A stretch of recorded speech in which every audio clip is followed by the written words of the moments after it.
Same glass തന്നെ ഓപ്പോസിറ്റായിട്ട് ഇറക്കി വെച്ച് കൊടുക്കാനാണ് ഉദ്ദേശിക്കുന്നത്. ഇതിന്നലെ മഴ പെയ്തിട്ട് വെയിറ്റ് കൊണ്ട് താങ്ങാതെ ഞാൻ ഗ്രാഫ്റ്റ് ചെയ്ത ഒരു പീസ് പൊട്ടിപ്പോകുന്നതാണിത്.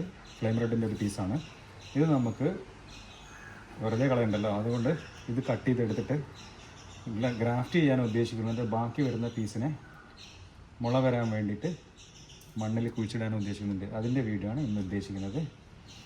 ആദ്യം നമുക്ക് എന്ത് ചെയ്യാം, ഇത് ഓരോന്നിനെയും കട്ട് ചെയ്തിട്ട് പ്ലാന്റിനെ ചെറുതാക്കി എടുക്കാം. ഈ ഒരു വലിപ്പത്തിലുള്ള ഒരു സൈസിനാണ് നമുക്ക് എന്ത് വേണ്ടു, പ്ലാന്റ് വേണ്ടു വേര് പിടിപ്പിച്ചെടുക്കാൻ വേണ്ടിയിട്ട്. അധികം വലുത് ആവശ്യമില്ല. ആദ്യം നമ്മൾ ഈ ഇലകളൊക്കെ കട്ട് ചെയ്ത് ഒഴിവാക്കണം. ഇല്ലെങ്കിൽ എന്താ പ്രശ്നം എന്ന് വെച്ചാൽ ഇതിൻ്റെ മുകളിലുള്ള വെള്ളത്തിൻ്റെ അംശം, ജലാംശം, അതായത് തണ്ടിൻ്റെ മുകളിലുള്ള ജലാംശം ഇല വലിച്ചെടുത്തിട്ട് ഉണങ്ങിപ്പോകാൻ സാധ്യത കൂടുതൽ. അപ്പോൾ ഇങ്ങനെ ചെയ്തു വെക്കാം. അപ്പോൾ നമുക്ക് ഇതിന് വേണ്ട സാധനങ്ങൾ എന്തൊക്കെയാണെന്ന് വെച്ചാൽ, ഒരു പ്ലാസ്റ്റിക് ബോട്ടിൽ, നമ്മൾ ഇതിലാണ് മണ്ണ് നിറക്കാൻ പോകുന്നത്. പിന്നെ ഇത് റൂട്ടിംഗ് ഹോർമോണാണ്. ഇത് പല ആൾക്കാരും എന്നോട് ചോദിച്ചിട്ടുണ്ട്, ഏത് റൂട്ടിംഗ് ഹോർമോണാണ് നമ്മൾ ഉപയോഗിക്കുന്നതെന്നുള്ളത്. അതാണിത്, കാപ്പിലാർ എന്നാണ് ഇതിൻ്റെ പേര്. ഈ റൂട്ടിംഗ് ഹോർമോൺ ഇത് സ്റ്റിമുലേറ്റ് റാപ്പിഡ് റൂട്ട് ഗ്രോത്ത് എന്ന് ഇതിനോട് എഴുതിയിട്ടുണ്ട്. പെട്ടെന്ന് എന്ത് ചെയ്യും, പെട്ടെന്ന് റൂട്ട് പിടിക്കാനുള്ള ഒരു റൂട്ടിംഗ് ഹോർമോണാണ് കാപ്പിലാർ. ഇതാണ് നമ്മൾ ഉപയോഗിക്കുന്നത്. പിന്നെ ഉള്ളത് ഒരു ഗ്ലാസ്സാണ്. ഈ ഗ്ലാസ് നമുക്കിപ്പോൾ ഇതിൻ്റെ ഉപകാരം എന്ന് വെച്ചാൽ, ഈ പ്ലാസ്റ്റിക് ബോട്ടിലിൻ്റെ ടൈപ്പ് ആയതുകൊണ്ട് ഇതിൻ്റെ ഉപകാരം എന്താ വെച്ചാൽ, നമുക്ക് വേര് വരുന്ന സമയത്ത് പെട്ടെന്ന് മനസ്സിലാവും. അതിന് വേണ്ടിയിട്ടാണ് ഈ പ്ലാസ്റ്റിക് ബോട്ടിൽ എടുത്തത്. പിന്നെ ഇതുള്ളത് നമ്മളെ മണ്ണാണ്, ഒമി മിക്സ് ചെയ്ത മണ്ണാണിത്. ഇതും ഇനി വേണ്ടത് നമുക്ക് ഈ മണ്ണ് ഇതിലേക്ക് ചെരിഞ്ഞ് കൊടുത്തിട്ട് ഇത് വെക്കുകയാണ് ചെയ്യുന്നത്. അങ്ങനെ ആദ്യം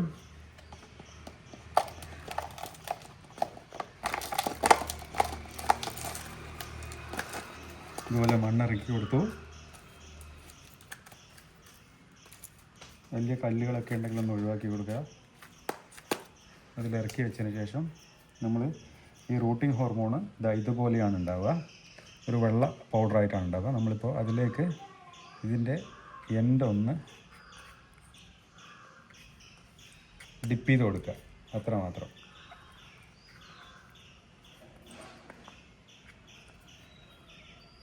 എന്നിട്ട് ഡയറക്റ്റ് ഇതിലേക്ക് ഇറക്കി വെച്ച് കൊടുക്കുക. ഇതുപോലെ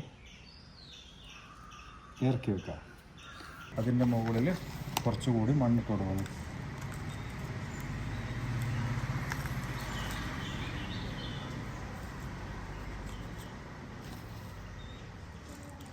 ഇതിൽ ഇപ്പോൾ വെള്ളം ഒഴിക്കേണ്ട ആവശ്യമില്ല. കാരണം എന്ന് വെച്ചാൽ ഇത് ഓൾറെഡി നനഞ്ഞ മണ്ണായതുകൊണ്ട്, ഇന്നലത്തെ മഴയിൽ നനവ് ഉള്ള മണ്ണായതുകൊണ്ട് ഇത് നനയ്ക്കേണ്ട ആവശ്യമില്ല.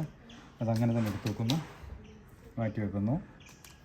ഒന്നിൽ കൂടി നമുക്ക് എന്ത് ചെയ്യണം, ഇതുപോലെ ഫില്ല് ചെയ്തിട്ട്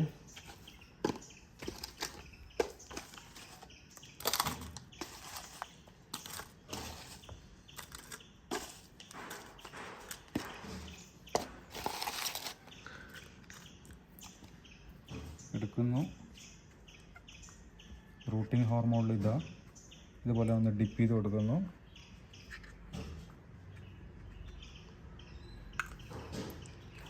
ഡയറക്റ്റ് ഇറക്കി വെക്കുന്നു.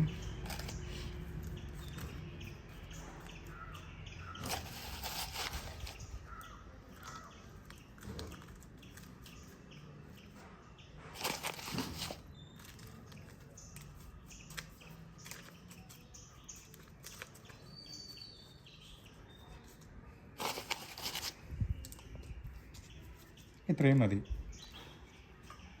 ഇനി നമ്മൾ ചെയ്യാൻ പോകുന്നത്, ഇതിൻ്റെ മുകളിലേക്ക് ഇതിൻ്റെ ഹ്യൂമിഡിറ്റി നിലനിർത്താൻ വേണ്ടിയിട്ട് സെയിം ഗ്ലാസ് തന്നെ ഓപ്പോസിറ്റായിട്ട് ഇറക്കി വെച്ച് കൊടുക്കാനാണ് ഉദ്ദേശിക്കുന്നത്. ഇതുപോലെ ഇറക്കി വെക്കണം. അപ്പോൾ ഇതിപ്പോൾ ഇതിൻ്റെ നേരെ ഡയറക്റ്റ് വെച്ച് കഴിഞ്ഞാൽ ഇതിനുള്ളിൽ കൂടി എയർ കിടക്കാൻ സാധ്യത കൂടുതലാണ്. അത് ഒഴിവാക്കാൻ വേണ്ടിയിട്ട് നമ്മളിതാ ഡബിൾ സൈഡ് സ്റ്റിക്കർ, ഇതുപോലൊരു ഡബിൾ സൈഡ് സ്റ്റിക്കർ എടുത്തിട്ട് ഇതിൻ്റെ ചുറ്റിലും ഇതുപോലെ ഇതിൻ്റെ ചുറ്റിലും ഒട്ടിച്ച് കൊടുത്തിട്ട് അതിൻ്റെ മുകളിൽ വെച്ച് കഴിഞ്ഞാൽ എന്താവും, ആ ഹ്യൂമിഡിറ്റി അതുപോലെ തന്നെ നിലനിർന്നിട്ട് ഇത് പിടിക്കാനുള്ള സാധ്യത കൂടും. ഈ ബോട്ടിലിനെ ഇതിൻ്റെ മുകളിലേക്ക് ഇറക്കി വെച്ചു. ഇതുപോലെ ഇതിൻ്റെ ടോപ്പിലേക്ക് ഇറക്കി വെച്ച് കൊടുത്ത് ചുറ്റിലും ഡബിൾ സൈഡ് സ്റ്റിക്കർ കൊണ്ട് ഇതുപോലൊരു കവറിങ് കൊടുത്ത്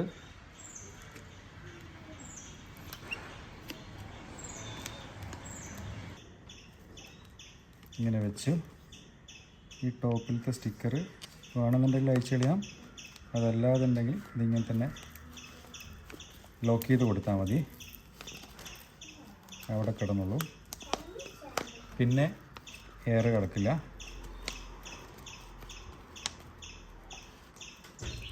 ഹ്യൂമിഡിറ്റി അത് അവിടെ നിലനിന്നോളൂ. ഡബിൾ സൈഡ് സ്റ്റിക്കർ ആയതുകൊണ്ട് ഇപ്പോൾ ഉള്ളിലും ഇതായി പുറത്തും ടൈറ്റായി. ഇനിയൊരു പരിപാടി കൂടി ഇതിൻ്റെ നമുക്ക് ചെയ്യാനുണ്ട്. അത് എന്താണെന്ന് വെച്ചാൽ ഇപ്പോൾ ഓൾറെഡി നമുക്ക് നനവ് ഇതിലുണ്ട്, പക്ഷേ ഈ നനവ് എന്നും നിലനിൽക്കാൻ പാടില്ല, ഓവറായിട്ട് ഇതായിപ്പോൾ. അപ്പോൾ ജസ്റ്റ് ഈ വെള്ളത്തിൻ്റെ ഒന്ന് ഒഴിയാൻ വേണ്ടിയിട്ട് ഇതുപോലെ 2-3 കട്ടിങ് കൊടുക്കുക. ഇതെന്തിനാണ് കട്ട് ചെയ്യുന്നത് വെച്ചാൽ കൂടുതൽ വെള്ളം ഇതിൽ നിലനിന്ന് ഈർപ്പം നിലനിന്ന് കഴിഞ്ഞാൽ ഇത് കെട്ടുപോകും. അത് ഒഴിവാക്കാൻ വേണ്ടിയിട്ടാണ് ഇപ്പം നമ്മളത് അടിഭാഗത്ത് ഇതുപോലെ ചെറിയ ചെറിയ കട്ടിങ് കൊടുത്തത്. ഇത്രയേ വേണ്ടൂ. നമുക്കിനി എന്ത് ചെയ്യാം, ഇത് തണലത്ത് മാറ്റി നിർത്തി കഴിഞ്ഞാൽ നമുക്കിത് പൊടിച്ചു കിട്ടും. ഇതുപോലെ ഏത് പ്ലാന്റും നമുക്ക് എന്ത് ചെയ്യാം, ഇങ്ങനെ വേര് പിടിപ്പിച്ചെടുക്കാം. അപ്പോൾ ഇതുപോലെ ഒന്ന് ചെയ്ത് നോക്കൂ, പിടിക്കാനുള്ള സാധ്യത കൂടുതലാണ്.